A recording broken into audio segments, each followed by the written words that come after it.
Hello bachcho, welcome to all of you in this channel. Its name is Magnetoplus Studies. So let us do our study. Today we are discussing about NCERT exercise chapter is 2.2 and these are the questions from mathematics. So let us start our 10th question. In this question क्या दिया गया है? The number of boys and girls in a class are. किसी class में लड़के और लड़कियों की रेशो क्या दी गई है? 7:5 और बताया गया है कि बॉयज जो हैं वो 8 ज्यादा हैं गर्ल्स से, लड़के जो हैं वो 8 ज्यादा हैं नंबर में लड़कियों से. So let us write how we can write this question. Let number of boys 7x, number of girls 5x. अब बोला गया है कि लड़कों का नंबर है 7x. सो आप लिख सकते हो अकॉर्डिंग टू द क्वेश्चन कि क्वेश्चन में क्या कहा गया है. लड़के हैं 7x, वो कितना अधिक है? 8. गर्ल्स से 5x plus 8 and you solve this equation. 7x minus 5x that is equal to 8. Here we go, 2x is equal to 8 and x is equal to 8 upon 2. This is 4. So x की value आ चुकी है 4. Now you find the number of boys. 7 into 4, these are 28 and 5 into 4, this is 20. So these are the number of boys and girls. Let us see our another question. In this question, Baching's father is 26 years younger than Baching's grandfather and 29 years older than Baching, and their ages sum is 135 years. Find their present ages. तो ये है आप सभी के सामने एक question. तो इस ऐसे एज के क्वेश्चन में हमें सोचना पड़ता है कि हमने किसकी एज को अज्यूम करना है. As you read the question, तो यहाँ पर हमें फादर, बचिंग के फादर की एज को अगर हम अज्यूम करते हैं तो हम तीनों की एजेस बड़ी आसानी से निकाल सकते हैं. सो लेट अस टेक बचिंग्स फादर एजेस x ईयर. अब बचिंग के फादर के जो फादर हैं, मतलब उसके जो दादाजी हैं, वो उसके पिता से 26 साल बड़े हैं.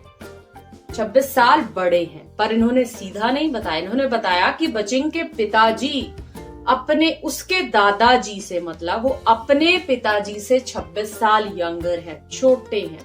तो बच्चों, जब भी आप बचिंग के दादाजी की एज लिखोगे, आप उसके पिताजी की एज में 26 को ऐड कर दोगे.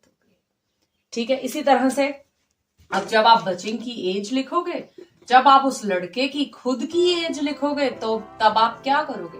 अब उसकी एज भी नहीं, सीधा नहीं बताया गया. ये बताया गया है कि वो अपने पिता से, कि वो अपने फादर से, एंड 29 इयर्स की बचिंग के जो फादर हैं वो बचिंग से 29 इयर्स बड़े हैं. तो बचिंग अपने पिता से 29 इयर्स छोटा होगा. तो इस तरह से हम बचिंग की एज को लिखेंगे. अब इन तीनों एजेस को ऐड डाउन कर दीजिए जैसा कि हमें क्वेश्चन में बताया गया है. So what you get 135 years. आप जब इसको सॉल्व करेंगे, एक्सेस को ऐड करेंगे, देन यू गेट दिस. और जब आप इसे सॉल्व करेंगे और 3 go there and it goes add down. तो अब यहां से आप अपने x की वैल्यू निकाल लेंगे. 138 divided by 3, this is x is equal to 46 years. इस तरह से उसके पिता की एज कितनी आ जाएगी? This is 46 years. 46 में this is add down, this is 72 और बचिंग बन जाएगा 17 इयर्स. इन दिस वे हमने तीनों की प्रेजेंट एजेस को निकाल लिया. I hope you understand this question. Let us see our another question. This is question number 13 from your book. इस क्वेश्चन में क्या दिया गया है कि 15 years फ्रॉम नाउ, अब से 15 साल बाद, 15 years from now, Ravi's age will be 4 times of his present age. So what is his present age? अब से 15 साल बाद भाई रवि की उम्र बढ़ेगी, तो बढ़ने के लिए भी ऐड डाउन. तो firstly you assume let Ravi's present age. आप मान लो कि रवि की present age, let Ravi's present age, जो कि x years आप मान लो, रवि की प्रेजेंट उम्र आप मान लो x ईयर। अब उसने बोला है 15 साल के बाद, सो अकॉर्डिंग टू क्वेश्चन